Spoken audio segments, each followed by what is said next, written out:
ধানতেরাস তো আমরা সবাই শুনেছি, কিন্তু আপনারা জানেন কি ধানতেরাস নামটা কিভাবে এলো?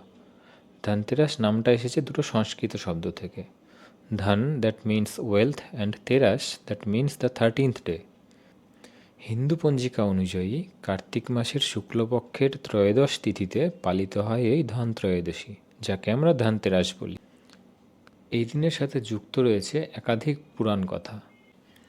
তার মধ্যে সবচেয়ে প্রচলিত কাহিনী অনুযায়ী যখন দেবতা ও অসুরের মধ্যে সমুদ্র মন্থন চলছিল, তো সেই সময় সেই সমুদ্র থেকে আবির্ভাব হয় ধন্বন্তরী দেবের।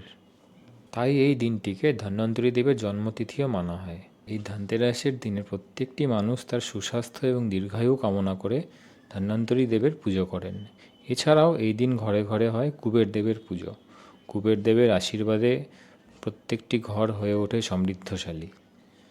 এছাড়া বিশ্বাস করা হয় ধনতেরাসের দিন সোনার উপর জিনিস বা পেতলের বাসন ক্রয় করাও ভবিষ্যতের জন্য শুভ এবং মঙ্গলদায়ক।